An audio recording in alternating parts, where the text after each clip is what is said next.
Many years ago in the quiet village of Edom, there lived a very beautiful princess named Ugoma, the daughter of King Maduka and Queen Uloma.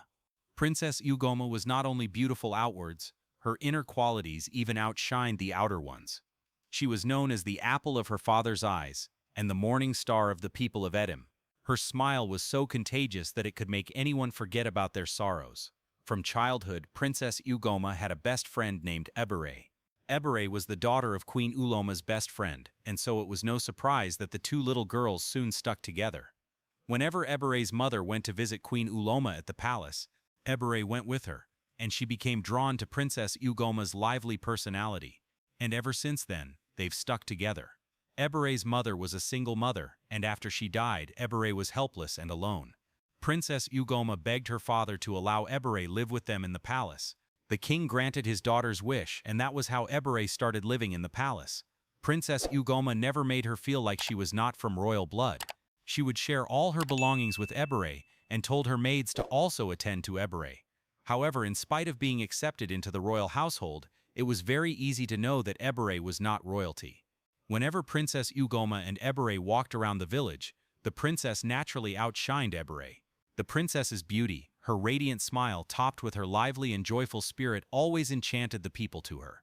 They would stop to greet the princess and hear something pleasant from her without taking notice of Ebere's presence. As they grew into young ladies, the young men in the village soon started to admire the princess. Whenever they saw her walk by, they would stop to compliment her, and she in return would bless them with her lovely smile. The men barely took notice of Ebere, who was always with the princess. It was as if Princess Ugoma always used a spell to hold their attention. Although Princess Ugoma was innocently replying to those young men, the other maidens in the village did not think so, as they felt threatened by the princess. Something disturbing happened one day that set all hell loose on the princess. She was approached by a wealthy young man who had just visited the village. The man had seen her the previous day and was immediately captivated by her beauty and personality. He immediately decided to marry her. He walked up to the princess and greeted her. He wasted no time in telling her his intentions.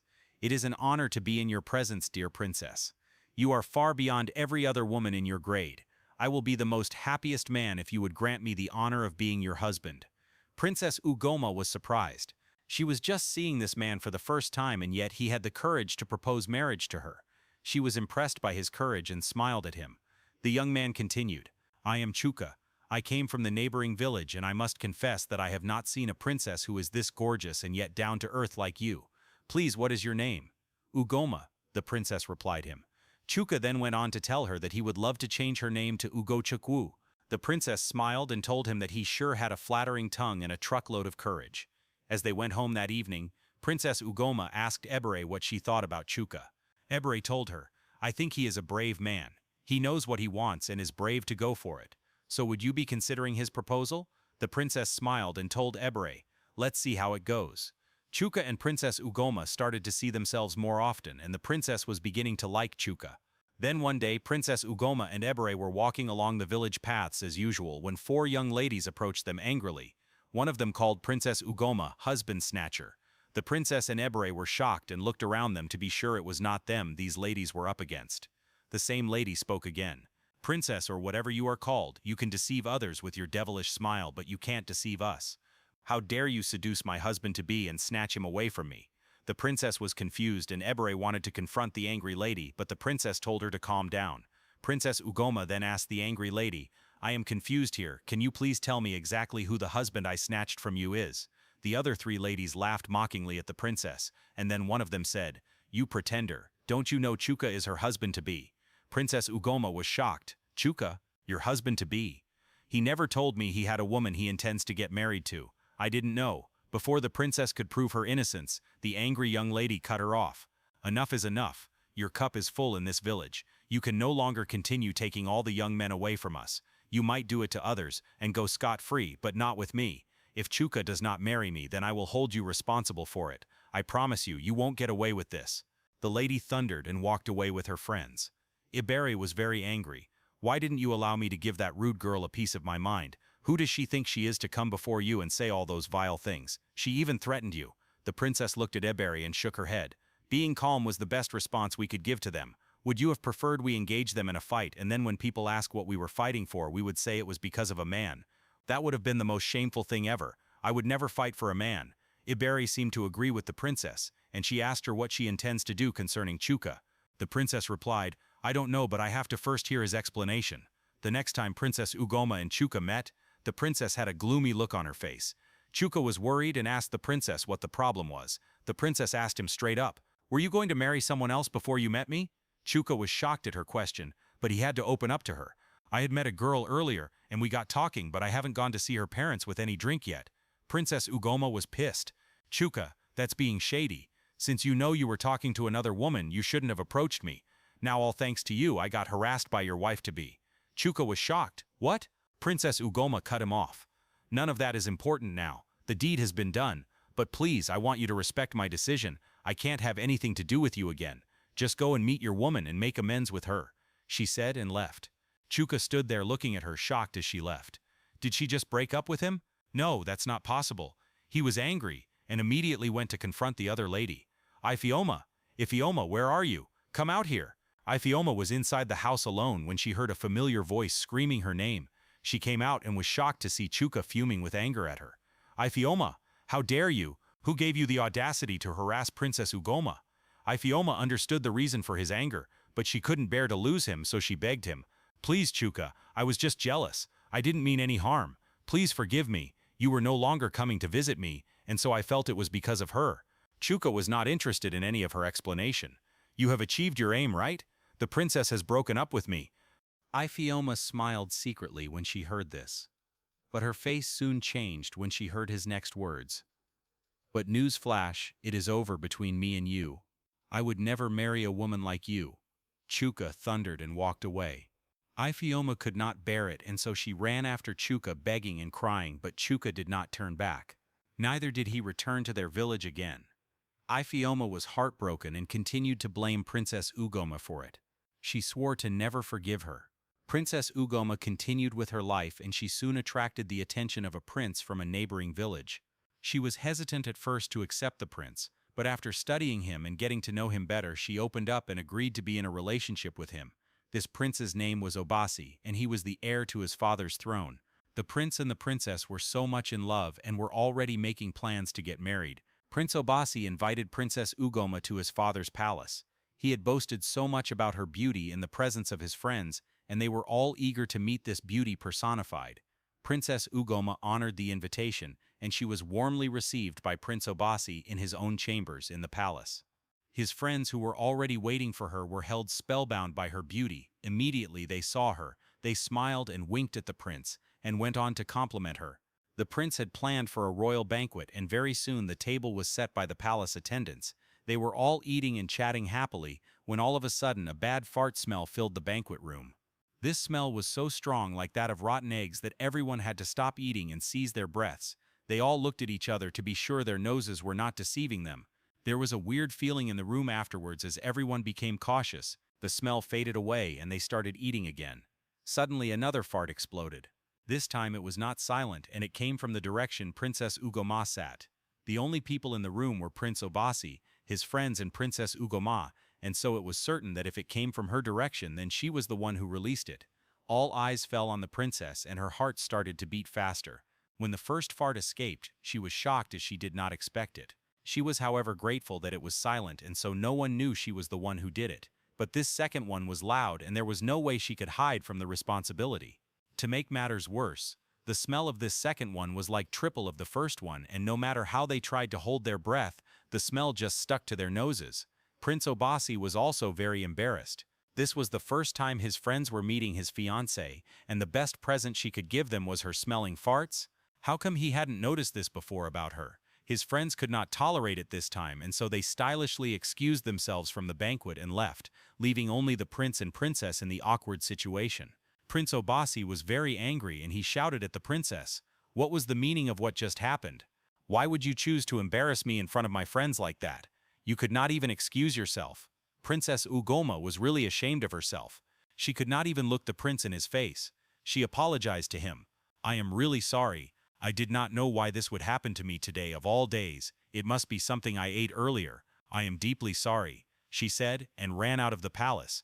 On her way, she met the prince's friends, who had told the prince that they had an important business meeting to attend to. Obviously, they had left because of her and were just standing there laughing about how a beautiful princess could not chain her anus. As soon as they saw her, they became silent and looked at her in an awkward manner. Princess Ugoma was too ashamed to look at them, and so she ran even faster to her village.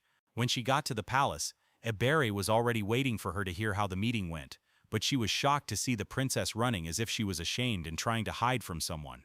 She went to meet the princess immediately and calmed her down, and then they went into the room. Ebere was curious and she asked the princess what happened. When the princess told her, Ebere laughed so hard, and then she looked at the princess thinking she was just joking. She soon became serious when she saw that the princess was not laughing. "Princess, are you serious? How come? What happened?" Princess Ugoma started crying and could not say anything. Ebere felt really bad for her and hugged her. "It's okay. I believe the prince will understand that it's not your fault and will come around soon." Prince Obasi later came to visit Princess Ugoma to reconcile with her.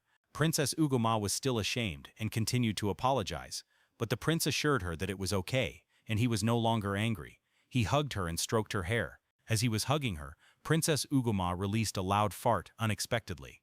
Prince Obasi immediately pushed her away and held his nose. He looked at her with fury in his eyes.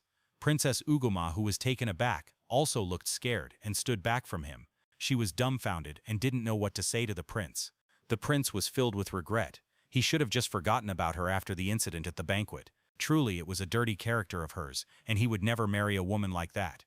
He spat out his long-held breath and walked away from Princess Ugoma. She tried to run after him to beg him, but he threatened her to never show up in his presence again. Princess Ugoma was really heartbroken. What kind of bad luck was this? She was cultured enough not to be releasing farts in public. Why did it suddenly start happening now? Ebere assured her not to be too worried and see everything that happened to her to be for good. Who knows, maybe if you had married Prince Obasi you would regret it. What kind of man even breaks up with a woman he claims to love just because she farts loudly? Ebere then told Princess Ugoma that they should go and visit the herbalist to know if there was any herbs that could cure the uncontrollable farts. They went to see the herbalist, and he gave the princess some herbs to drink. He also told her to avoid some food so that her stomach could reset. She went back home and did as she was told, and she seemed to get better. Princess Ugoma returned to her lively way of life. She would take her long walks around the village, and when the villagers passed by she would greet them with her warm smile. However, something strange started to happen. Whenever any man walked up to the princess to talk with her, she would unconsciously release a loud fart that smelled worse than a rotten egg mixed with rotten beans. The man would not be able to condone the unbearable smell and would run away from her, closing his nose. This happened not once, not twice, but several times, and that was when Princess Ugoma knew that there was a problem. She noticed that it was only when she was talking with men that this fart situation happened, and not when she was with a fellow woman. At this time, news had already spread around the village that the princess had a loose anus. People started to spread the news all over, and they mocked her, calling her the smelly fart princess. Those who were happy at this news were those young women in the village whose fiancés had once compared them to the princess, or abandoned them because of the princess. One of such ladies was Ifeoma, who had lost her husband-to-be because of the princess. When she heard of the news, she was very happy and could not wait to mock her face to face. She met the princess one day and screamed at her, "Smelly fart princess, rotten egg princess, why are you running away now? You think it is by being beautiful and attracting all the men to yourself? Of what use is your beauty now? Who would want to be with a smelly woman like you? What's that smell?" Ifeoma asked and laughed at the princess mockingly. Princess Ugoma felt humiliated and hurriedly went back home. In the midst of all these things, King Maduka and Queen Uloma were really worried.